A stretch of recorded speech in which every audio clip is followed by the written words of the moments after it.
بہت شکریہ. نحمده ونصلي ونسلم على رسوله الكريم. أما بعد فأعوذ بالله من الشيطان الرجيم. بسم الله الرحمن الرحيم. ألا إن أولياء الله لا خوف عليهم ولا هم يحزنون. صدق الله مولانا العلي العظيم وصدق رسوله النبي الأمين ونحن على ذلك لمن الشاهدين والشاكرين والحمد لله رب العالمين. میر محفل صدر مجلس صاحب سجادہ حضرت قبلہ مفتی اختر اشرفی قادری دامت برکاتہ العالیہ اور ذی وقار و ذی احتشام علماء کرام، مشائخ اعظام، مہمانان گرامی اور مکرم و معزز حاضرین محفل، یقیناً میرے لیے یہ سعادتوں کی معراج ہے اور خوش بختی کی علامت ہے کہ مجھے شیخ الحدیث و تفسیر حضرت قبلہ علامہ مولانا مفتی محمد عبداللہ قصوری قادری رحمۃ اللہ تعالی علیہ ونور اللہ مرقدہ کے عرس مبارک میں شرکت کا شرف میسر آ رہا ہے، اور مجھے یہ بھی شرف حاصل ہے کہ مجھے قصور کی سرزمین پر پہلی بار خود حضرت صاحب عرس علیہ رحمہ نے یاد فرمایا تھا. جمعے کا موقع تھا اور اس میں میرے والد گرامی رحمۃ اللہ علیہ دنیا سے پردہ فرما چکے تھے، تو ایک انداز سے ان کا تعزیتی اجلاس بھی تھا وہ. تو مجھے ویسے تو حضرت کی زیارت کا بارہا شرف ملا، اور پھر حضرت نے خود یاد فرمایا اور انہوں نے پذیرائی فرمائی، میزبانی فرمائی. تو ممکن ہے کہ آج یہ باتیں لوگوں کے لیے کوئی زیادہ اہمیت نہ رکھتی ہوں، لیکن جس ہستی کا ذکر ہو رہا ہے اس کے حوالے سے تو صرف مصافحہ کرنا بھی ایک افتخار اور امتیاز کی علامت ہے. حضرات مکرم، میں حضرت قبلہ مفتی محمد عبداللہ قصوری رحمۃ اللہ تعالی علیہ کی شخصیت کے حوالے سے تو آپ کی معلومات میں اضافہ نہیں کر سکوں گا. وہ آپ کے درمیان رہے، یہیں انہوں نے اپنی زندگی کے قیمتی لمحات بسر فرمائے، علم کی خیرات بانٹی، لوگوں کی رہنمائی کی، بجھے ہوئے دلوں کو روشنی دی. تو یہ کوئی چھوٹی اور معمولی بات نہیں ہے، اور میں سمجھتا ہوں کہ ان کا فیض ان کی نیک صالح اولاد کی صورت میں انشاءاللہ جاری و ساری رہے گا.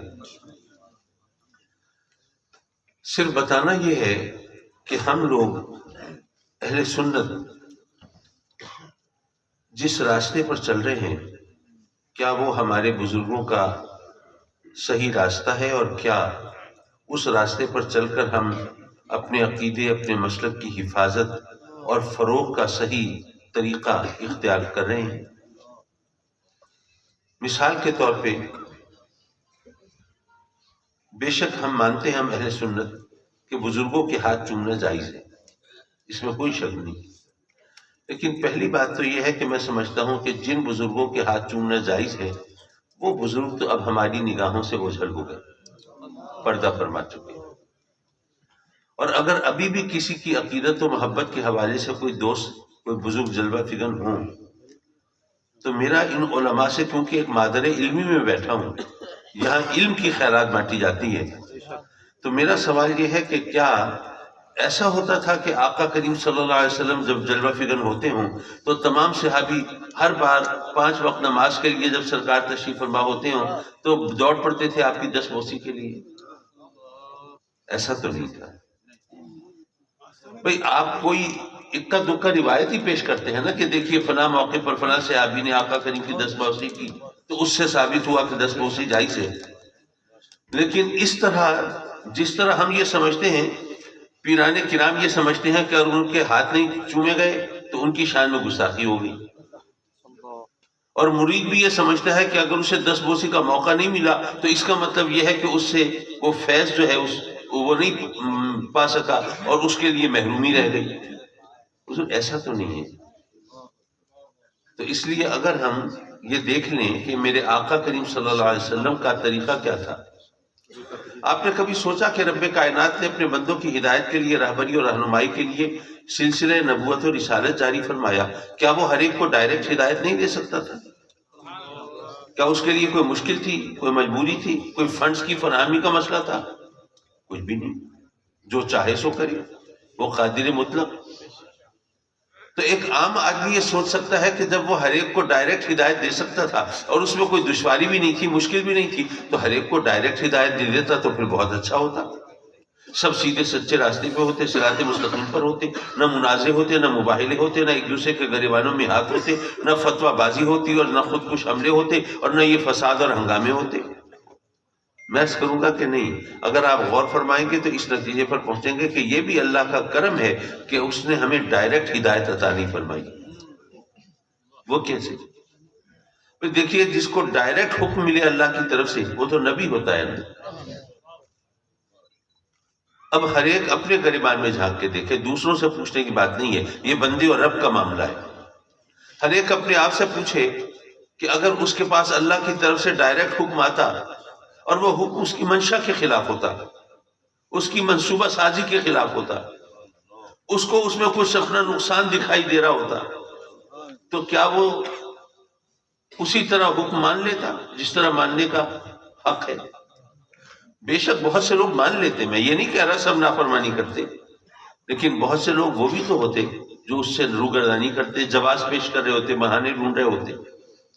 بھئی ابھی تو ہمیں ہدایت ملتی ہے انبیاء کرام علیہ السلام کے ذریعے سے، تو ہم سے کہیں خطا ہو جائے، غلطی ہو جائے تو ہم اس پر معافی مانگیں، توبہ کریں، اشک بہائیں اور رب کی بارگاہ میں گڑ گڑائیں، آنسو بہا کر اس سے توبہ کریں، استغفار کریں اور اس کے دریائے رحمت کو جوش دلائیں اور وہ کرم فرمائے اور معاف کر دے. لیکن اگر ہم خود مقام نبوت پہ فائز ہوں اور پھر یہ حرکتیں کریں، پھر کوئی معافی کی گنجائش ہوگی؟ تو اس کا کرم ہے نا کہ اس نے ہمیں ڈائریکٹ ہدایت نہیں دی. اس بات کو شاید ابھی کچھ لوگوں کے ذہن میں جالے صاف نہ ہوئے ہوں تو ایک مثال کے ذریعے واضح کر دوں. میرے آقا کریم صلی اللہ علیہ وسلم نے جب ہجرت فرمائی مکے سے مدینے کی طرف، تو مدینے پہنچنے کے بعد شراب کی حرمت کی آیت نازل ہوئی. جب تک آپ مکے میں تھے اس وقت تک شراب حرام نہیں تھی. مدینے میں شراب جب حرام ہوئی تو یہ منظر بھی چشم فلک نے کب دیکھا ہوگا کہ مدینے کی نالیوں میں شراب بہہ رہی ہے. یارو ذرا سوچو، کسی نے نہیں سوچا کہ ہم پہ شراب حرام ہوئی تو ہم نہیں پیئیں گے، لیکن شراب تو اربوں کی گھٹی میں پڑی ہے. جو مہمان آئیں گے، ہمارے وہ عزیز رشتہ دار جو ابھی حلقہ بگوش اسلام نہیں ہوئے، ان کی مہمانداری ہوگی، خاطر تواضع ہوگی، تو شراب پیش نہ کی تو یہ بھی بڑی مشکل پر ہو جائے گی. تو اس لیے ہم نہیں پیئیں گے، مہمانوں کے لیے رکھ لیتے ہیں. وہ لوگ جو ابھی مسلمان نہیں ہوئے ان کو پیش کرنے کے لیے رکھ دیتے ہیں، ان پر ہمارے اخلاق کا، میزبانی کا بڑا اچھا اثر ہوگا. وہ یہ بھی سوچ سکتے تھے کہ بھئی چلو ہم پر حرام ہے، ہم نہیں پیئیں گے، لیکن بڑی قیمتی شراب ہے، نفیس شراب ہے، پرانی شراب ہے، تو چلو حالت ہماری پتلی ہے، مالی حالت تو مسلمانوں کی بڑی خستہ تھی، تو پھر اس کو بیچ کے دام کھڑے کر لیتے ہیں. کسی نے نہ شراب بچائی ہے نہ چھپائی ہے، بلکہ سب نے شراب بہا دی ہے. سبحان اللہ. ہم اسی ملک میں رہتے ہیں، مجھے اگرچہ یہاں پر اس قسم کی معلومات نہیں ہے اور ظاہر ہے میرا ایریا آف انٹرسٹ وہ نہیں ہے، اس لیے نہیں ہو سکتی، لیکن آپ کو معلوم ہوگا یہاں آپ کے ہاں بھی شراب کی بھٹیاں تو چل رہی ہوں گی. شراب کی بھٹیاں چلانے والے مسلمان ہیں، شراب بنانے والے مسلمان ہیں، بیچنے والے مسلمان ہیں، خریدنے والے مسلمان ہیں، پینے والے مسلمان ہیں، پلانے والے مسلمان ہیں. میرا سوال یہ ہے کہ اگر وہ حکم اس وقت کی بجائے آج نازل ہوتا، کیا اسی طرح تعمیل ہوتی؟ تو یہ اس کا کرم ہے کہ اس نے ہمیں ڈائریکٹ ہدایت نہیں دی. حضرات مکرم، اب ڈائریکٹ ہدایت ہمیں تو نہیں ملی، ہمیں تو انبیاء کے ذریعے ملی. آقا کریم حضور علیہ الصلوۃ والسلام اللہ کی طرف سے آخری ہادی، آخری پیغمبر، آخری نشان منزل دکھانے والے. لیکن ظاہر ہدایت تو لوگوں کو اب بھی چاہیے، تو اب کیسے ملے گی ہدایت؟ تو ہمیں بتایا گیا کہ اب ہدایت ملے گی اولیاء اور علماء کے ذریعے. اور یہی وجہ ہے کہ جو اولیاء ہیں وہ علماء کے شاگرد ہوتے ہیں، اور جو علماء ہیں وہ اولیاء کے مرید ہوتے ہیں. یہ دونوں طبقے جب مل کے چلتے ہیں تو ہدایت کے راستے کھل جاتے ہیں. سبحان اللہ. اچھا، کچھ لوگ اتنے بے وقوف ہوتے ہیں، معاف کیجیے میں بے وقوف کا لفظ غیر پارلیمانی لفظ تو نہیں ہے، کہ وہ اگر آپ میری بات نہ سمجھ رہے ہوں تو اس کی کچھ وجوہ ہو سکتی ہیں. ہو سکتا ہے زبان کا بیریئر ہو سکتا ہے کوئی آئی کیو لیول کا فرق ہو، ذہانت کے لیول میں معیار کا فرق ہو، ممکن ہے کوئی اور وجہ ہو، میرے پیرایا اظہار ایسا گنجلک ہو، ادق ہو، مشکل ہو. میری بات آپ نہ سمجھیں، کوئی بھی وجہ ہو سکتی ہے، لیکن کوئی اپنی بات خود نہ سمجھے، اس کو سوائے حماقت کے اور کیا کہا جائے گا؟ تو کچھ لوگ اتنے احمق ہیں جو اپنی بات خود نہیں سمجھتے، کہتے ہیں جو اللہ کے ولی ہیں نا وہ کچھ نہیں کر سکتے، ان کے پلے کچھ نہیں.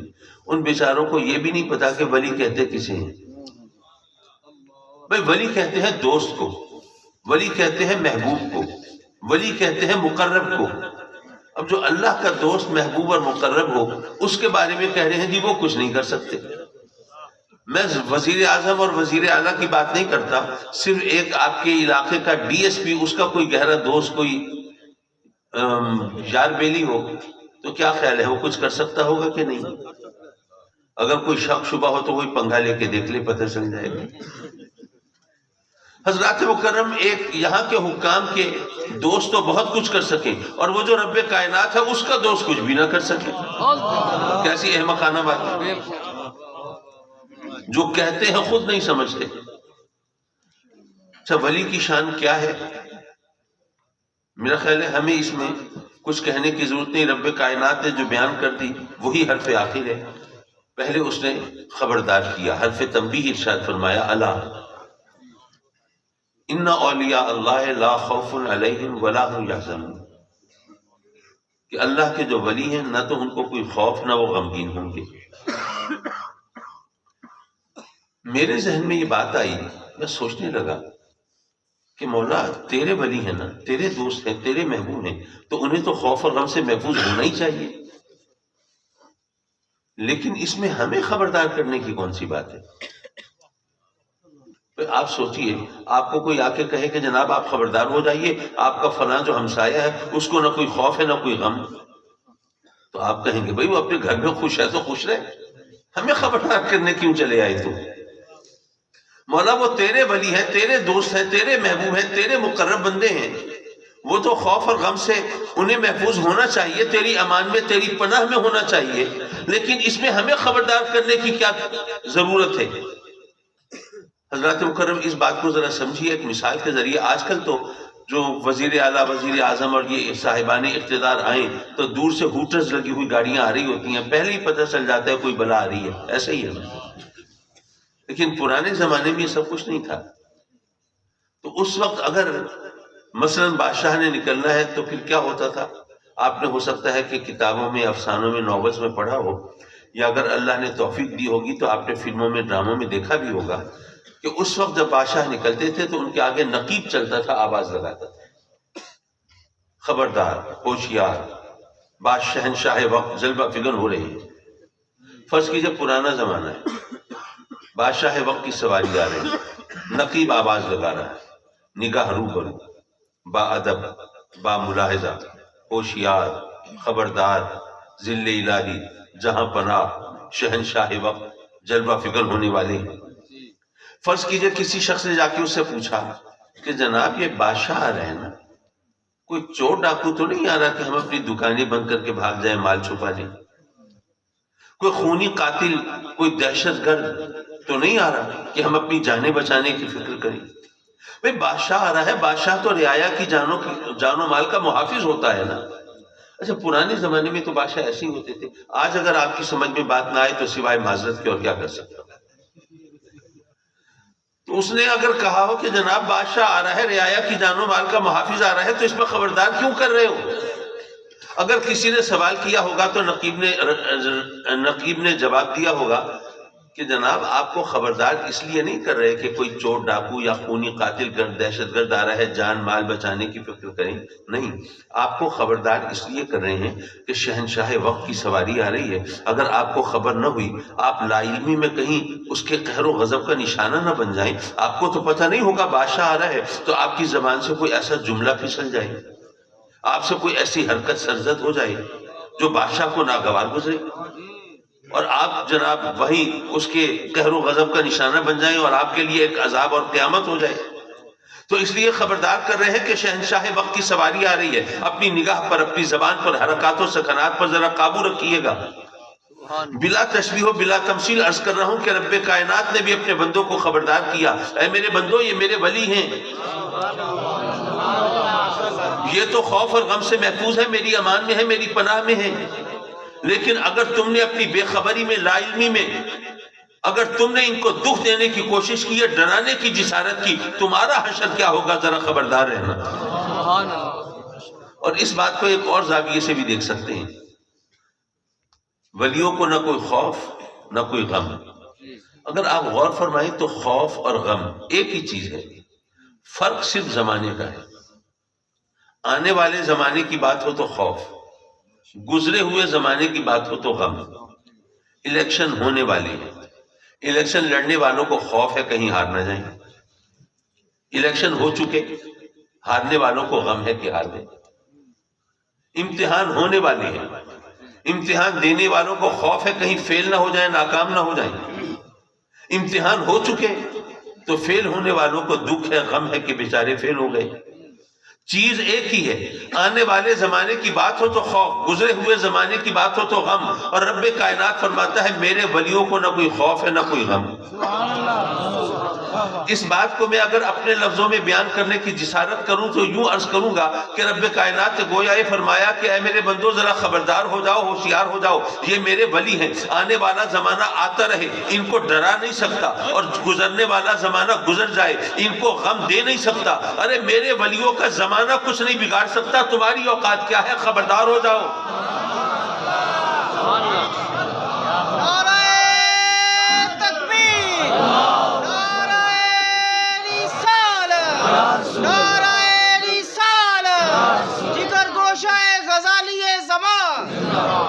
اچھا یہاں ایک اور بھی نازک سی بات ہے، وہ بھی سمجھنے کی کوشش کیجیے۔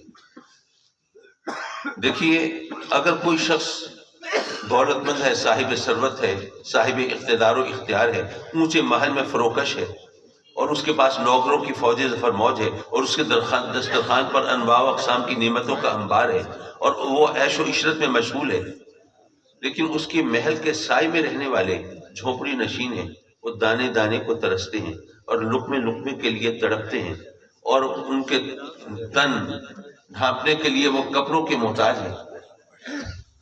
تو ایسی صورت میں کیا وہ امیر و کبیر شخص جو اپنے محل میں اس طرح عیش و عشرت کی زندگی گزار رہا ہے اور چین کی بنسی بجا رہا ہے، کیا وہ قابل تعریف ہوگا؟ لوگ کہیں گے یہ عجیب آدمی ہے، انسانیت کے مرتبے سے گرا ہوا ہے، اس کو اللہ نے کتنا دیا ہے، اتنی عیش و عشرت میں رہتا ہے، اور اس کے زیر سایہ، اس کے محل کی دیوار کے ساتھ جو جھونپڑی نشین ہے وہ اس طرح ترستی اور سسکتی ہوئی زندگی گزار رہے ہیں۔ اگر وہ زبان نہیں کھول سکتے ہوں گے لوگ تو دل میں برا سمجھیں گے۔ حضرات مکرم پتہ یہ چلا کہ کوئی خود تو مزے میں ہو، عیش و عشرت میں ہو، لیکن اس کے زیر سایہ پلنے بڑھنے والے وہ دکھوں اور غموں کا شکار ہوں، تو ظاہر ہے کہ وہ شخص قابل تعریف نہیں ہو سکتا۔ رب کائنات نے اپنے ولیوں کی تعریف بیان کی ہے نا، یہ مقام مدح ہے نا، کہ بھئی میرے ولیوں کو نہ کوئی خوف ہے نہ کوئی غم۔ اب ولی خود تو خوف اور غم سے محفوظ ہوں، وہ اللہ کی پناہ میں ہوں اور اس کی رحمتوں سے فیض یاب ہوتے ہوں، لیکن ان کا دامن پکڑنے والے، ان کے ہاتھ میں ہاتھ دینے والے، ان سے نسبت استوار کرنے والے اگر وہ خوف اور غم کا شکار ہوں اور اسی طرح دکھوں سے دوچار ہوں تو پھر ولی تو قابل تعریف ہو نہیں سکتا۔ اور اللہ نے ولیوں کی تعریف کی ہے، تو یہ تعریف ہی اس بات کی دلیل ہے کہ ولی خود بھی خوف اور غم سے محفوظ ہوتا ہے، اور جو اس کے دامن میں پناہ لے لے وہ بھی خوف و غم سے بے نیاز ہو جاتا ہے۔ اور اگر یہ نہ مانے تو پھر یہ قرآن میں مقام مدح میں یہ ذکر، یہ پھر سوالیہ نشان بن جائے گا۔ حضرات مکرم، جب یہ ولی کی یہ شان ہے تو پھر سوال یہ ہے کہ ولی کو پہچانے کیسے؟ حضرت بایزید بستامی رضی اللہ تعالیٰ عنہ نے فرمایا کہ اللہ کو پہچاننا آسان ہے، ولی کو پہچاننا مشکل ہے۔ اچھا، ممکن ہے آپ لوگ کہیں کہ جناب دیکھیے حضرت بایزید بستامی نے ولیوں کو اللہ سے بڑھا دیا، اللہ کو پہچاننا آسان، ولی کو پہچاننا مشکل، یہ تو عجیب و غریب بات کر دی آپ نے۔ میں نے کہا اتنی عجیب بات ہے نہیں، صرف سمجھنے کی ضرورت ہے۔ دیکھیے آپ حضرات تشریف فرمائے، اگر میں کہوں کہ یہاں پہ بھائی کوئی جاٹ قوم کا بندہ بیٹھا ہے، ذرا دیکھ کے پہچانیے، کیا دیکھ کے پہچان لیں گے؟ نہیں۔ یا میں کہوں کہ جناب یہاں پہ کوئی حیدرآباد سے آیا ہوا بندہ بیٹھا ہے، اس کو پہچانیے، کیا دیکھ کے پہچان لیں گے؟ نہیں۔ لیکن اگر میں یوں کہوں کہ یہاں پہ ایک انگریز آیا ہوا ہے، ذرا بھائی اس کو تو ڈھونڈ کے بتاؤ، تو کیا خیال ہے دیکھتے ہی پہچان لیں گے یا نہیں؟ پہچان لیں گے۔ کیوں؟ وہ اس لیے کہ وہ جو مختلف اقوام کے لوگ ہیں وہ تو دیکھنے میں ایک جیسے ہیں نا، وہ لاہور کا ہو، کراچی کا ہو، سیالکوٹ کا ہو، دیکھنے میں ایک جیسے لوگ ہیں، ان کو نہیں پہچانا جا سکتا۔ لیکن انگریز جو ہے اس جیسا تو دوسرا کوئی نہیں ہے، وہ فوراً پہچانا جائے گا یہ انگریز ہے، اس کا بتا دیں گے۔ جس جیسا دوسرا کوئی نہ ہو اسے پہچاننا آسان ہوتا ہے۔ اب بتائیے اللہ جیسا کوئی اور ہے؟ نہیں ہے، تو پھر اللہ کو پہچاننا تو آسان ہوتا ہے۔ لیکن جو اللہ کے ولی ہوتے ہیں وہ دیکھنے میں عام لوگوں جیسے ہوتے ہیں، ان کو پہچاننا مشکل ہوتا ہے۔ یہ مشکل بھی آقائے دو جہاں سرور کائنات نور مجسم صلی اللہ علیہ وآلہ وبارک وسلم نے حل فرمائی اور ہمیں بتایا کہ ولی کون ہوتا ہے۔ جب صحابہ کرام نے اولیاء کی یہ شان قرآن میں پڑھی تو پھر آقا کریم سے پوچھا کہ سرکار ہمیں بتائیے ولی کو کیسے پہچانیں گے؟ فرمایا الذین اذا رؤوا ذکر اللہ، اللہ کا ولی وہ ہوتا ہے جس کو دیکھنے سے اللہ یاد آ جائے۔ میرے آقا کریم کا فرمان تو یقیناً حق ہے، لیکن ایک اور مشکل ہے، جب لوگوں کو چہروں پہ چہرے سجانے کا فن آ جائے۔ میں ایک واقعہ سنا دوں، اس سے ذرا آسانی ہو جائے گی بات سمجھنے میں۔ اچھا یہ میں پہلے بتا دوں کہ جن پیر صاحب کا ذکر کر رہا ہوں وہ ان کی خدا نہ خواستہ غیبت نہیں کر رہا۔ میں اگر اشارہ کروں گا تو لوگوں کی سوچ کی طرف، ان کی عمل کی طرف نہیں، لیکن میں ذکر نام اس لیے نہیں لوں گا کہ ممکن ہے کہ غیبت کا پہلو نکلتا ہو۔ تو سندھ کے ایک بہت بڑی گدی کے سجادہ نشین ہیں، تو وہ میرے بزرگوں کے صدقے میں مجھ پر بھی کرم فرماتے ہیں، جاؤں کبھی تو وہ باقی تمام مصروفیات کو چھوڑ کے مجھے وقت عطا فرما دیتے ہیں، ان کا کرم۔ تو ایک دن شدید گرمی کا موسم تھا، اتفاق سے کچھ وقت نکل آیا تو میں ان کے پاس ملنے کے لیے گیا، تو انہوں نے حسب معمول شفقت فرمائی، اپنے حجرے خاص میں لے کے مجھے بیٹھ گئے۔ تو ان کا ایک خادم خاص وہ ہر 5-7 منٹ کے بعد آتا، دروازے کے باہر یوں کھڑا ہوتا پھر چلا جاتا۔ میں نے کہا حضرت جی سے کیا تکلیف ہے؟ کہنے لگے کہ دراصل کچھ لوگوں کو میں نے بلایا تھا بات کرنے کے لیے، یہ وہ یاد دہانی کرا رہے۔ میں نے کہا اچھا حضرت ٹھیک ہے، آپ پہلے ان کو فارغ کر دیں، میرے پاس تو آج وقت ہے، میں بیٹھا ہوں۔ کہنے لگے اچھا اگر آپ مجھے اجازت دیتے ہیں تو میں پہلے ان سے ملاتا ہوں۔ اب ملنے کے لیے جانے لگے تو الماری کھولی، اس میں سے کوئی کریم نکالی، چہرے پہ لگائی۔ تو اگر سردی ہوتی تو میں سوچتا کہ کوئی موئسچرائزنگ کریم ہے، کوئی ڈرائی سکن ہے، کوئی الرجی ہے، کوئی مسئلہ ہے۔ اب گرمی کا موسم تھا تو مجھے تشویش ہوئی، میں نے کہا حضرت خیریت ہے کہ کریم لگا رہے ہیں، کوئی تکلیف تو نہیں؟ مسکرائے، کہنے لگے نہیں یہ مرید آتے ہیں نا، دراصل یہ پیر کے چہرے پہ نور اترتا ہوا دیکھنا چاہتے ہیں۔ ظاہر ہے کہ جب نور کریمز کے سہارے اور میک اپ کے سہارے اترنے لگے پھر کیسے پہچانیں گے اللہ کا ولی کون ہے؟ اور جیسے میں نے پہلے عرض کیا تھا کہ میں نے ان کے خلاف بات نہیں کی، وہ تو لوگوں کی سوچ بتا رہے ہیں کہ لوگوں کی سوچ کیا ہے، کیونکہ لوگوں کو نور جو ہے وہ اسی طرح نظر آتا ہے کہ آج کے زمانے میں حضرت بلال جلوہ فگر ہوتے تو ان کے چہرے پہ بھی ان کو نور دکھائی نہ دیتا۔ تو ایسے میں پھر ولی کو کیسے پہچانے؟ تو یہ مشکل خود رب کائنات نے قرآن مجید میں حل فرمائی ہے نا۔ اس نے جب ولیوں کی شان بیان کی تو ساتھ پہچان بھی بیان کی، الذین آمنوا وکانوا یتقون۔ اللہ کے ولی کون ہوتے ہیں؟ جو صاحب ایمان ہوتے ہیں اور صاحب تقوی ہوتے ہیں۔ پتہ چلا اگر کسی کا عقیدہ درست نہیں ہے اور وہ ہوا میں اڑ کے دکھائے تب بھی اس کو اللہ کا ولی مت ماننا۔ اور یہاں پر ایک بات اور بھی عرض کرتا چلوں، حضرت بے شک ہم سنی حضرات ہیں، ہم تو کرامتوں کو ماننے والے ہیں، بلکہ ان کے لیے جواز پیش کرتے ہیں، جسٹیفائی کرنے کی کوشش کرتے ہیں، لوگوں کو دلیلیں دیتے ہیں۔ مثال کے طور پہ ایک بات میں بھی لگے ہاتھوں عرض کرتا چلوں۔ دیکھیے انسان جو ہے وہ جسم و روح کے مرکب کا نام ہے، خالی جسم انسان نہیں، فقط روح انسان نہیں، جسم و روح کے ملاپ سے انسان بنتا ہے۔ فرض کیجئے آپ کو رب کائنات نے فرزند عطا فرمایا اور آپ چاہتے ہیں کہ میرا بیٹا وہ ذرا فزیکلی بہت سٹرونگ ہونا چاہیے، کوئی پہلوان ہو، باڈی بلڈر ہو، ویٹ لفٹر ہو، ریسلر ہو۔ آپ نے جناب بچے کو لے کے کسی ہیلتھ کلب میں جہاں پہ اس کی اچھی شہرت تھی کہ بھئی وہاں پہ بڑا اچھا کوچ ہے، اچھا پہلوان ہے، وہاں لے کے گئے، پہلوان کے سپرد کیا، یہ میرا بچہ آپ کے سپرد ہے، یہ آپ کی فیس ہے، اس کی ذرا ٹریننگ کیجئے، اس کو ایک قدامت قوی ہے، شاندار جوان بنا دیجیے۔ اب انہوں نے اس کی ذمہ داری قبول کی، اب اس کی ٹریننگ شروع ہوئی، خوراک کیا کھانی ہے، کیسی کھانی ہے، خوراک اور ورزش کے درمیان کتنا گیپ ہونا چاہیے، کون سا مسل ڈیولپ کرنا ہے تو اس کے لیے کون سی ایکسرسائز چاہیے، یہ تمام جو ڈیلیکیسیز ہیں، نزاکتیں ہیں، یہ ان کو بتاتے رہے، سکھاتے رہے، اور ماہ و سال گزرتے رہے، اور جب وہ بچہ ماشاءاللہ عالم شباب کو پہنچا تو کیا شاندار قداور جوان بنا، جو اپنی جسمانی قوت سے دیکھنے والوں کو حیرت زدہ کر دیتا ہے، لوگ حیران ہوتے ہیں، کوئی انسان اتنا وزن بھی اٹھا سکتا ہے؟ ایسا ہوتا ہے نا، میں کوئی فرضی باتیں تو نہیں کر رہا جو ناقابل یقین ہو، ایسا ہوتا ہے۔ رات میرا سوال یہ ہے کہ وہ انسان جو اپنے جسم کو جسمانی غذاؤں اور جسمانی ورزشوں کے ذریعے کسی اچھے کوچ کی رہنمائی میں غیر معمولی طور پر طاقتور بنا سکتا ہے، اور اتنا طاقتور کہ عام آدمی اس کی طاقت کو دیکھے تو حیران اور ششدر رہ جائے، تو کیا وہی انسان روحانی غذاؤں سے، روحانی ورزشوں سے کسی روحانی پہلوان کی نگرانی میں اپنی روح کو زیادہ طاقتور نہیں بنا سکتا؟ بھائی انسان تو جسم و روح کا مرکب ہے نا، اگر وہ اپنے جسم کو اس طرح طاقتور بنا سکتا ہے تو روح کو بھی بنا سکتا ہے، اور وہ جو روحانی طاقت ہے وہی کشف و کرامت سے تعبیر کی جاتی ہے نا۔ اور یہاں پہ میں حضرت، شاید میری یہ بات اچھی نہ لگے لیکن میں اپنے حوالے سے، اپنے ذوق کے حوالے سے بات کر رہا ہوں۔ یہ بتائیے کہ آپ کے نزدیک صحابہ کا مرتبہ زیادہ ہے یا اغواث، اقطاب، ابدال کا؟ صحابہ کرام۔ میرا خیال ہے کسی سنی کو اس بارے میں کوئی مغالطہ نہیں ہے، سب مانتے ہیں، جانتے ہیں۔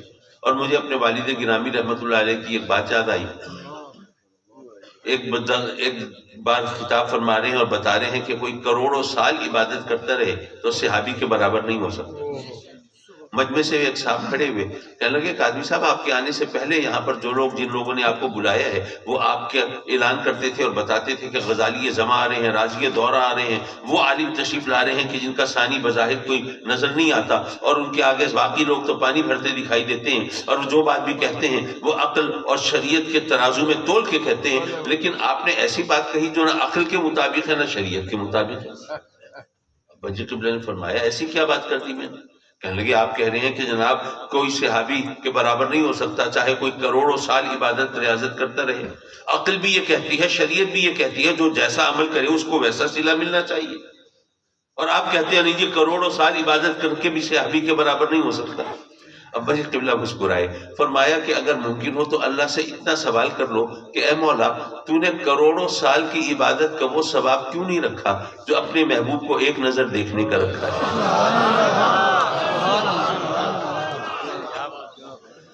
تو ظاہر ہے کہ صحابہ کرام کا مرتبہ اپنی جگہ پر، اور یہاں پر میں یہ وضاحت کرتا چلوں کہ میں معاذ اللہ صحابہ اور اہل بیت کے درمیان وہ کوئی مقابلے اور تقابل کے لیے نہیں جا رہا۔ سبحان اللہ۔ یہ اہل سنت کے لیے ایک المیہ ہے کہ ہم اس وقت میں ہیں کہ اہل سنت کو بھی اب یہ ثابت کرنا پڑتا ہے کہ جناب وہ خاتون جنت کا مقام کیا ہے اور صدیق اکبر کا مقام کیا ہے۔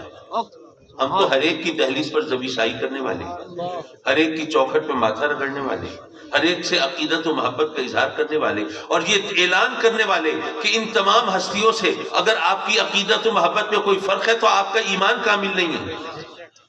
معاف کیجیے میں اس موضوع کو چھیڑنا نہیں چاہتا، لیکن میں نے کہا صرف صحابی کا نام لیا ہے نا تو آج کل شوشے چھوڑنے والے بھی ہیں، میرے جانے کے بعد پھر پتہ نہیں کیا کیا مغالطے پیدا کرنے کی کوشش کی جائے، تو یہ وضاحت میں یہاں پہ خود ہی کرتا چلوں۔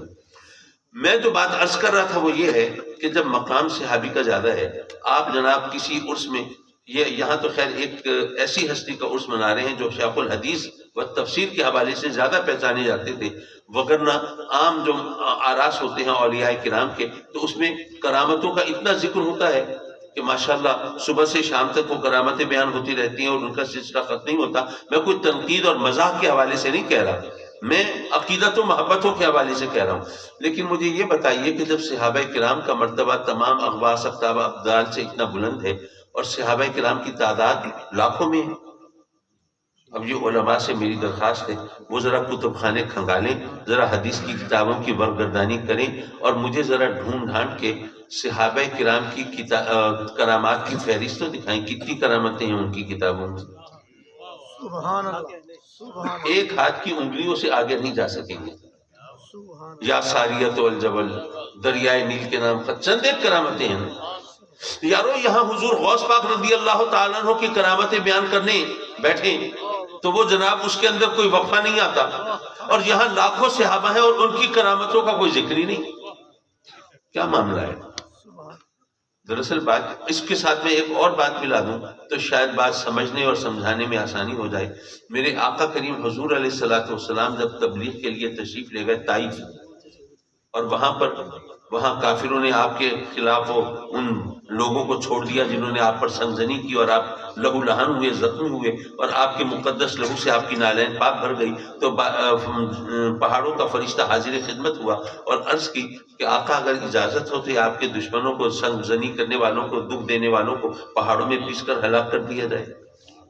آپ نے فرمایا کہ نہیں، یہ بے وقوف ہیں، یہ نہیں جانتے میرا مقام، اللہ ان کی نسلوں میں مسلمان پیدا فرمائے گا، اور مجھے اللہ نے تمام جہانوں کے لیے رحمت بنا کر بھیجا ہے۔ سبحان اللہ، سبحان میرا سوال یہ ہے کہ اگر میرے آقا کریم اجازت عطا فرما دیتے کہ ہاں بھائی ٹھیک ہے میرے دشمنوں کو پہاڑوں میں پیس کر ہلاک کر دو، تو پھر کیا ہوتا؟ ظاہر ہے دشمنوں کو پہاڑوں میں پیسنے کے لیے پہاڑوں کو حرکت میں آنا پڑتا نا، کھڑے کھڑے تو نہیں پیس سکتے۔ بالکل، آقا کریم کے دشمنوں کو ہلاک کرنے کے لیے اگر پہاڑ حرکت میں آ جاتے تو ذرا سوچئے پھر اس کا اثر ماحول پہ کیا پڑتا؟ پھر کون ہوتا جو آپ کی دشمنی کرنے کا سوچ سکتا، آپ کا کلمہ پڑھنے سے انکار کر سکتا، کہ آپ سے کوئی پنجہ آزمائی کے خیال دل میں لاتا؟ پھر کتنی تیزی سے، کتنی آسانی سے اسلام پھیلتا چلا جاتا۔ اگر اتنی آسانی سے اسلام پھیل سکتا تھا تو آقا کریم اجازت عطا فرما دیتے، لیکن نہیں۔ کیوں؟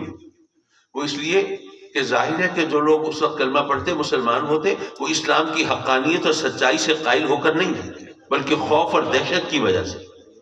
اور ظاہر ہے کہ آقا کریم صلی اللہ علیہ وسلم کو دنیا سے پردہ تو فرمانا تھا، جیسے ہی آپ کی آنکھیں بند ہوتی اور لوگ سوچتے کہ وہ خوف اور دہشت کی وجہ ختم ہو گئی تو پھر وہ اپنے عقیدے میں پلٹ جاتے اور اسلام کی ناؤ وہی بیچ منجھار میں ڈوب جاتی۔ تو اس لیے آقا کریم نے یہ راستہ اختیار نہیں فرمایا۔ اسی طرح جب شروع بالکل ابتدا میں جب آقا کریم نے پیغام نبوت دیا، اعلان نبوت فرمایا، تو اس وقت جن لوگوں نے کلمہ پڑھا اس وقت بہت تعداد تھوڑی تھی، اور زیادہ تر کلمہ پڑھنے والے غریب ہیں، نادار ہیں، بلکہ کافروں کے غلام ہیں۔ اب اس وقت جو غلامی کا کنسپٹ تھا آج تو اس کا ہم تصور بھی نہیں کر سکتے۔ اگر کوئی میرا غلام ہے تو میں اس کا اگر ہاتھ کاٹ دوں، ٹانگ توڑ دوں، یا اس کو بھوکا پیاسا مرنے کے لیے کہیں لاک کر دوں، کوئی مجھ سے پوچھ نہیں سکتا جی آپ یہ کیا کر رہے ہیں، میرا غلام ہے، جو چاہوں کروں۔ تم کون ہوتے ہو پوچھنے والے؟ حضرات مکرم ایسے ماحول میں جب کافروں کے غلام ہیں اور کافروں کے خداؤں کو سجدہ کرنے کے روادار نہیں، تو ذرا سوچئے کافروں پہ کیا گزری ہوگی۔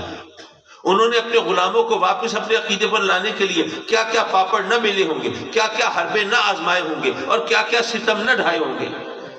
اور یہ اس کے لیے ظن و تخمین کی ضرورت نہیں ہے، اندازے لگانے کی حاجت نہیں ہے، کتابوں میں سب کچھ لکھا ہوا ہے کہ بسا اوقات وہ ظلم کی یہ انتہا کرتے تھے کہ اپنے غلاموں کو دہکتے ہوئے انگاروں پر لٹا دیتے تھے۔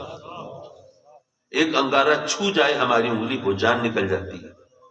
ذرا ان لوگوں کا سوچئے جن کو دہکتے ہوئے انگاروں پر لٹا دیا گیا، اور سینے پر بوجھ رکھ دیا کہ اٹھ نہ سکے، گویا ان کو باقاعدہ بھونا جا رہا ہے، چربی پگھل پگھل کے بہ رہی ہے۔ اور یہ اذیت کی وہ انتہا ہے جس سے بچنے کے لیے انسان کچھ بھی کر سکتا ہے۔ لیکن تاریخ شاہد ہے کہ وہ تمام صحابہ جنہوں نے ابتدا میں اس طرح کلمہ پڑھا تھا، ان میں سے کوئی ایک مثال ایسی نہیں جس نے اس اذیت اور ظلم کی وجہ سے عقیدے کو چھوڑا ہو اور اس سے دین سے انحراف کیا ہو۔ اچھا، وہ صحابہ کرام آقا کریم کی بارگاہ میں حاضر بھی ہوئے، آقا ہم تو سچے خدا کو ماننے والے ہیں نا، سچے دین کو تسلیم کرنے والے، سچے نبی کا کلمہ پڑھنے والے، پھر بھی یہ ظلم و ستم۔ آقا کریم نے کیا فرمایا؟ فرمایا بڑی جلدی ہمت ہار لی تم نے، تم تو میرے صحابی ہو، ورنہ اللہ کے نبیوں پر یہ ظلم ڈھایا گیا ہے کہ کافر لوہے کے کنگھوں سے ان کا گوشت ان کی ہڈیوں سے اتار لیا کرتے تھے، لیکن پھر بھی ان کے پائے ثبات میں لغزش نہیں آتی تھی، کار نبوت کو چھوڑتے نہیں تھے۔ حضرات مکرم، میں سوچ رہا تھا ان صحابیوں کی جگہ ہم ہوتے تو ہم کہتے صحیح پھر ہماری تو معذرت، ہم نے تو آپ کا ساتھ اس لیے دیا تھا کہ آپ اللہ کے نبی، اللہ کے رسول، اللہ کے محبوب، اگر آپ کے ساتھ ہوں گے ہمارے بارے نیارے ہوں گے، ہمارے مزے ہوں گے، حکومت ہماری ہوگی، اقتدار ہمارا ہوگا، اختیار ہمارا ہوگا، سیم و زر کے انبار ہمارے ہوں گے، سب کچھ ہماری مرضی سے ہوگا۔ لیکن اگر یہی کچھ ہونا ہے تو صحیح پھر ہمارا استعفیٰ بحسرت و یاس۔ لیکن صحابہ کرام یہ سب کچھ سننے کے باوجود ان کے پائے ثبات میں لغزش نہیں آئی۔ میرے آقا کریم دراصل ان کی تربیت فرما رہے ہیں، قیامت تک آنے والے مسلمانوں کے لیے مثال قائم ہو رہی ہے۔ ورنہ اگر ایسا نہ ہوتا، اگر صحابہ کرام ابتدائی اسلام میں اسلام کے فروغ کے لیے، اشاعت کے لیے اگر کرامتوں کا سہارا لیتے تو یارو آج ہم بھی ہر مقام پر ہاتھ پہ ہاتھ دھرے بیٹھے ہوتے۔ اور ہو رہا ہے ایسا، جیسے آپ کے پاس پوسٹ آتی ہوں گی، جی امام مہدی کا ظہور ہونے والا ہے، آپ کو کچھ کرنے کی ضرورت ہی نہیں، وہ ظاہر ہوں گے، پھر جناب یہ ہو جائے گا، وہ ہو جائے گا، کافروں کو رگڑا دے دیا جائے گا اور پیوند خاک کر دیا جائے گا، اور جناب وہ خائب و خاسر ہوں گے، ذلیل و رسوا ہوں گے۔ اسی طرح غزوہ ہند کے حوالے سے ہم مسلمان ہیں، ہمارا آقا کریم کے فرمان پر ایمان ہے، مانتے ہیں نا۔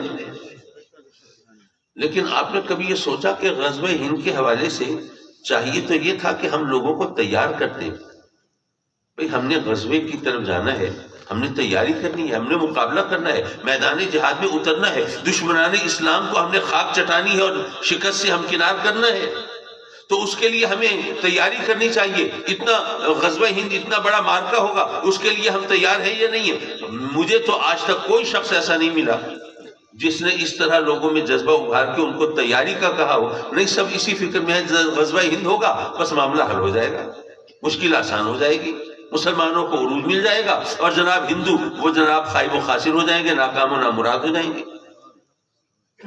یہ جو سوچ کے زاویے ہیں یہ اسلام کی تعلیمات کے منافی ہیں۔ آقا کریم صلی اللہ علیہ وسلم، آپ نے کبھی سوچا وہ ہستی جو اشارہ کر کے چاند کے 2 ٹکڑے کر دے، کیا محض اشارہ کر کے نالین پاک کو جوڑ نہیں سکتے تھے؟ بیٹھے ہوئے نالین پاک کی خود مرمت فرمانے، معاذ اللہ معاذ اللہ معاذ اللہ، یہ انداز کبھی بھی آقا کریم کے لیے اختیار کرنا جائز نہیں۔ لیکن کوئی سوچے کیا اتنے ویلے تھے وہ جی کچھ کرنے کو نہیں ہے، چلو نالین پاک جوڑ لیتے ہیں۔ حضرات مکرم، یہ سب کچھ ہماری تربیت کے لیے ہے۔ میرے آقا کریم بتا رہے ہیں کہ اے میرے غلاموں، اگر میں چاہوں تو جنت کی نعمتیں میرے دسترخوان پہ رہیں، لیکن تمہیں تو فاقہ کشی بھی کرنی پڑے گی نا، روکھی سوکھی بھی کھانی پڑے گی۔ چلو میں بھی جو کی روکھی سوکھی پہ گزارا کر کے دکھا دیتا ہوں، بلکہ شکم مبارک پہ پتھر باندھ کے دکھا دیتا ہوں کہ کبھی ایسا وقت ہو تو تمہارے لیے مشکل نہ ہو۔ اے میرے غلاموں، اگر میں چاہوں تو دنیا جہان کے خزانے میری ٹھوکروں میں رہیں اور احد کا پہاڑ میرے ساتھ سونے کا بن کے ساتھ ساتھ چلے، لیکن تمہیں تو غربت سے واسطہ پڑے گا نا، تنگی ترشی بھی ہوگی، تو چلو میں بھی اپنی لاڈلی شہزادی کو پیبند لگی چادر میں گھر سے رخصت کر کے دکھا دیتا ہوں تاکہ تمہارے سامنے میرا چہرہ ہو۔ اے میرے غلاموں، اگر میں چاہوں تو میرے دشمنوں کو پہاڑوں میں پیس کر ہلاک کر دیا جائے، لیکن تمہیں تو دشمنوں کا سامنا ہوگا نا، زخم بھی لگیں گے، عذاب بھی کٹیں گے، خون بھی بہے گا، تکلیف بھی پہنچے گی۔ چلو میں بھی لہو لہان ہو کے دکھا دیتا ہوں کہ کبھی ایسا موقع تمہارے لیے ہو تو تمہارے سامنے میرا چہرہ ہو، میری مثال ہو، تمہارے ہونٹوں پہ شکایت نہ ہو، رب کی بارگاہ میں گلہ نہ کرو۔ یہ سب کچھ کیا تو ہماری تربیت کے لیے، ہمیں سیدھا راستہ دکھانے کے لیے۔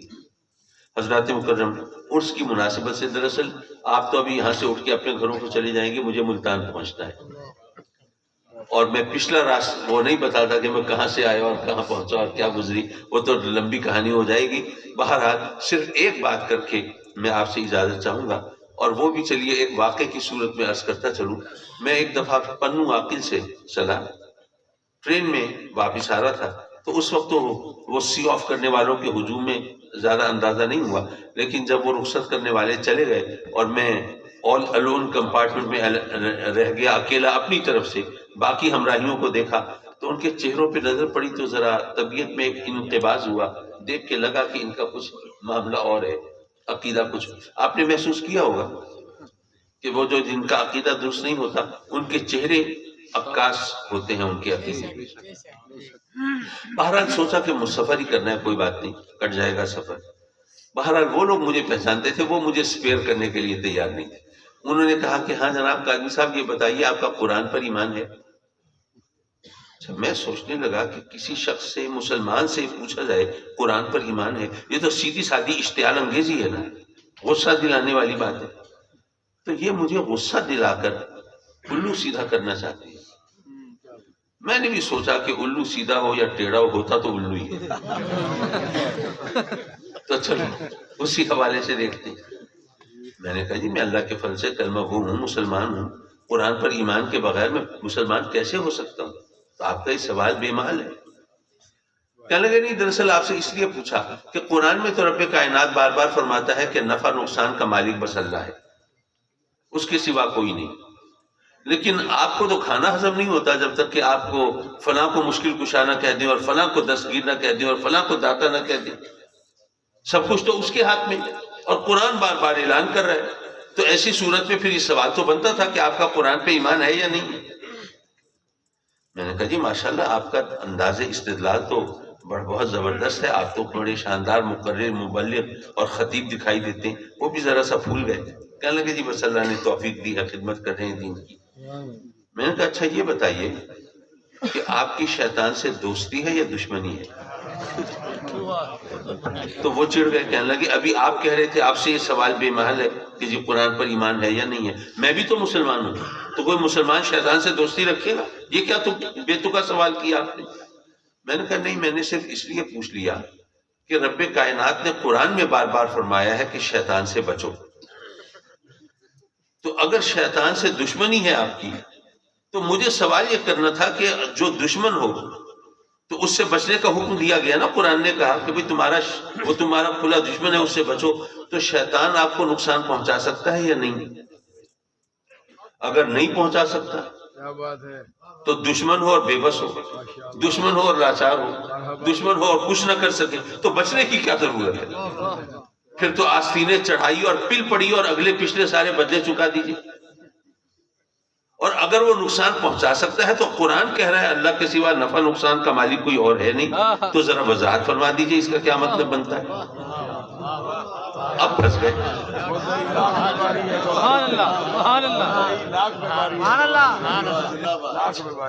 اس کے بعد میں نے ان سے کہا کہ ذرا ان کو ذرا صحیح رگڑا لگانا چاہیے، چھیڑا تو انہوں نے خود ہی ہے۔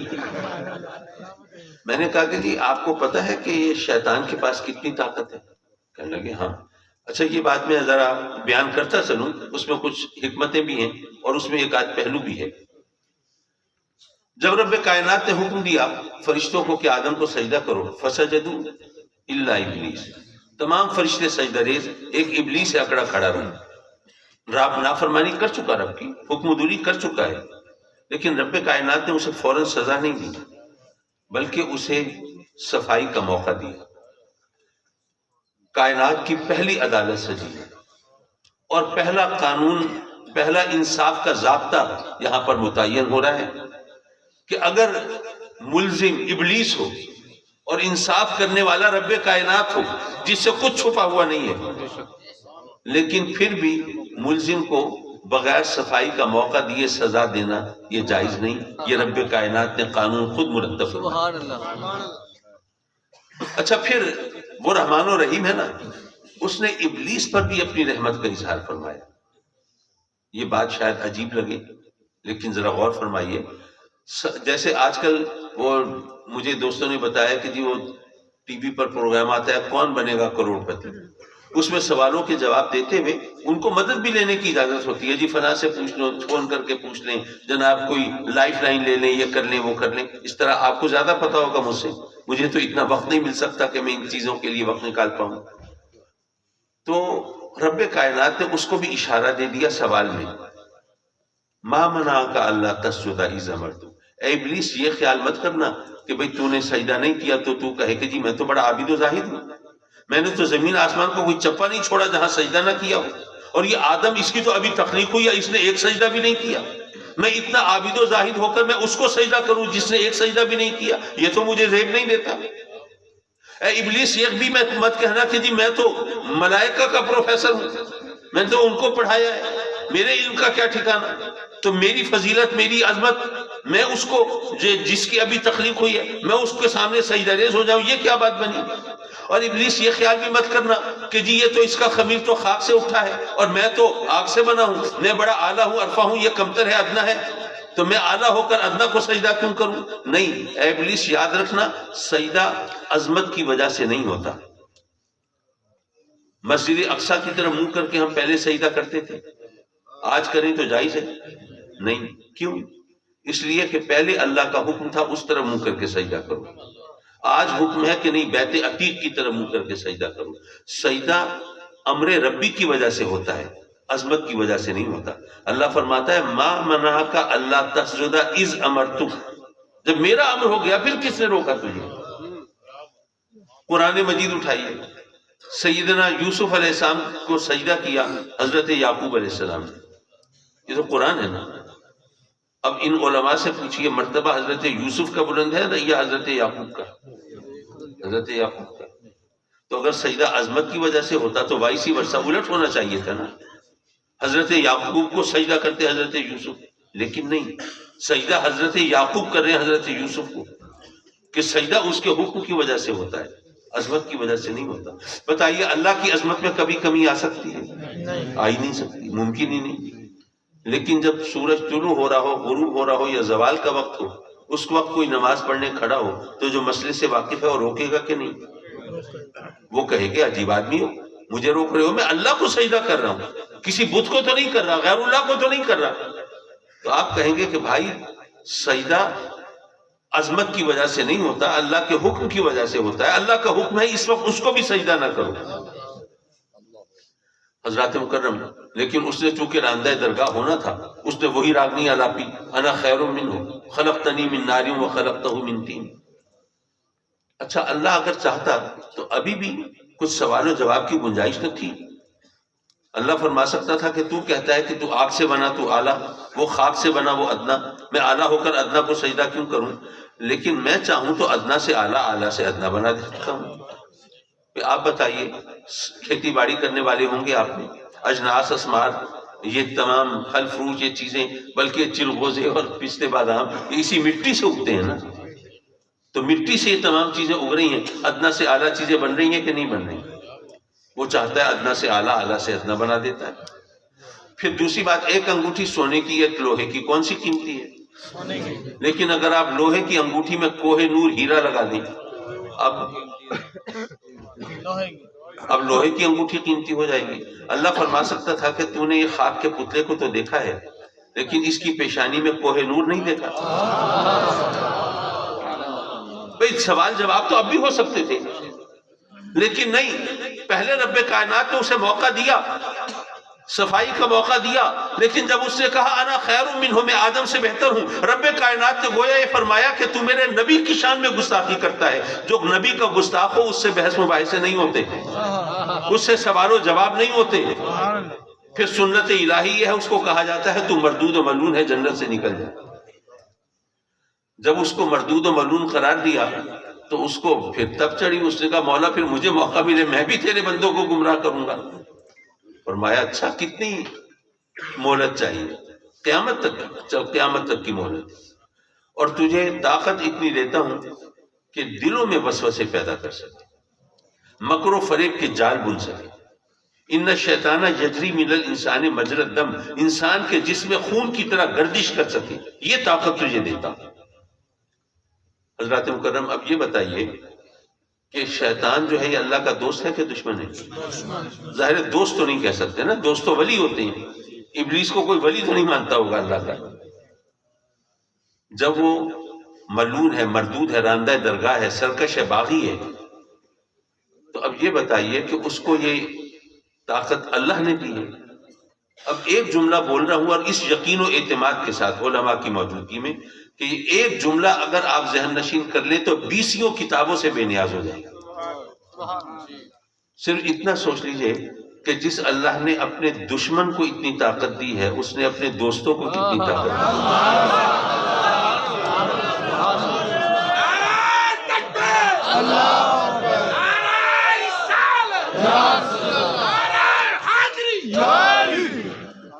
تو حضرات مکرم بات صرف اتنی ہے کہ ہم ولیوں کی طاقت مانتے ہیں، اللہ کے محبوبوں کی طاقت مانتے ہیں، اس کی بخشی ہوئی، اس کی عطا کی ہوئی، اس کی دی ہوئی طاقت مانتے ہیں۔ صرف ایک نصیحت آخر میں دیکھیے، آج کل کسی کو نصیحت کرنا یہ بھی بھیڑوں کا چھتہ چھیڑنے والی بات ہے۔ کسی کو کہنا یا خدا کا خوف کرو، یہ حرام خوری چھوڑو، یہ گناہ چھوڑو، برائی چھوڑو، وہ گلے پڑ جائے گا کہ جی آپ کو بڑا شوق ہے نصیحت کرنے کا، برائی چھوڑو، چلو میں نے چھوڑ دی، کیا برائی ختم ہو جائے گی دنیا سے؟ کیا اچھائی کا بول بالا ہو جائے گا؟ یہ دنیا ماشاءاللہ مثالی دنیا بن جائے گی؟ ہر طرف برائی ہے، ہر طرف خرابی ہے، ہر طرف بدعنوانی ہے، ہر طرف حرام خوری ہے، آپ میرے پیچھے پڑے ہوئے جناب برائی چھوڑ دو، برائی چھوڑ دو۔ نصیحت کرنے والا بھی بیچارہ اپنا سا منہ لے کے بیٹھ جاتا ہے۔ اس کا جواب ہے ایک حکایت میں۔ جب سیدنا ابراہیم علیہ السلام کے لیے آگ دہکائی، الاؤ بھڑکایا نمرود نے، کتنا بڑا الاؤ تھا علماء جانتے ہیں، شعلوں کی بلندی کا عالم یہ تھا کہ اس کے اوپر سے پرندے پرواز نہیں کر سکتے۔ حکایت یہ ہے کہ ایک بلبل چونچ میں پانی لے کے چل پڑی۔ کسی نے پوچھا بی بلبل کہاں جا رہی ہو؟ اس نے کہا میں نمرود کی آگ بجھانے جا رہی ہوں۔ ظاہر مذاق توڑنا تھا، ماشاءاللہ کیا بلند نگاہی ہے، کیا ان کی عالی ظرفی ہے، اور کیا ان کے ارادے ہیں۔ وہ آگ جہاں حوض پلٹ دیے جائیں پانی کے نہ بجھے، اس کے لیے چونچ میں پانی لے کے جا رہی ہے، میں آگ بجھانے جا رہی ہوں۔ اس بلبل نے جو جواب دیا وہ ہم سب کے لیے میشہ لے رہا ہے۔ وہ کہتی ہے کہ میں کوئی بے وقوف اور پاگل نہیں ہوں، مجھے پتہ ہے کہ چند قطرے اس آگ کا کچھ نہیں بگاڑ سکتے، یہ تو وہاں پہنچ بھی نہیں پائیں گے، پہلے ہی بھاپ بن کے اڑ جائیں گے، ان کی اوقات کیا ہے۔ لیکن بات یہ ہے کہ بعد میں فہرست بنے گی، لسٹ بنے گی، وہ کون تھے جو آگ لگانے والے تھے اور وہ کون تھے جو آگ بجھانے والے تھے۔ تو یہ پانی کے چند قطرے وہ آگ تو نہیں بجھا سکتے، لیکن مجھے اس لسٹ میں جگہ تو دلا سکتے ہیں نا جو آگ بجھانے والے تھے۔ یارو اگر ہم برائی چھوڑ دیں، ممکن ہے دنیا کو فرق نہ پڑے، اسی طرح برائی رہے، اسی طرح خرابی رہے، اسی طرح حرام خوری رہے۔ ویسے تو مجھے یقین ہے فرق پڑتا ہے، چراغ سے چراغ جلتے ہیں، لیکن چلو مان لیا کوئی فرق نہیں پڑے گا، تو یارو فرق نہیں پڑے گا تو دنیا کو نہیں پڑے گا، ہمیں تو پڑے گا نا، لسٹ تو بنے گی نا، وہ کون تھے جو برائی پھیلانے والے تھے اور وہ کون تھے جو اچھائی کے چراغ جلانے والے تھے۔ ہم کیا چاہتے ہیں ہمارا نام کس فہرست میں رہے؟ تو جس فہرست میں ہم چاہتے ہیں پھر اس میں نام لکھوانے کے لیے پھر ہمیں ان ہستیوں سے وابستہ ہونا پڑے گا۔ مجھے اپنے والد گرامی کی ایک بات یاد آئی، 2 جملوں میں بس وہ سن لیجئے اور بات ختم۔ فرمایا اگر آپ کھیتی باڑی کرتے ہیں تو ظاہر ہے کہ وہ فصل جو آپ نے کھیت میں بوئی ہے اس کو آپ پانی دیں گے، اس کی دیکھ بھال کریں گے۔ پانی دینا مقصود ہے اس فصل کو جو آپ نے بوئی ہے، جو آپ کاٹیں گے، جس کا نفع اٹھائیں گے۔ لیکن کچھ جڑی بوٹیاں، کچھ گھاس پھوس بھی تو اگ جاتی ہیں نا کھیتوں میں، ان کو پانی دینا مقصد نہیں ہوتا، پانی تو آپ اپنی فصل کو دے رہے ہیں، لیکن چونکہ جڑی بوٹیاں وہیں کھیت میں اگی ہیں ان کو بھی پانی مل جاتا ہے۔ تو اللہ کی رحمتیں تو اس کے محبوبوں پہ نازل ہوتی ہیں، ہم جیسے تو جڑی بوٹیوں کی طرح ساتھ لگے ہوتے ہیں نا، تو اللہ کی رحمتوں سے حصہ ہم کو بھی مل جاتا ہے۔ وآخر دعوانا ان الحمد للہ۔ ماشاءاللہ۔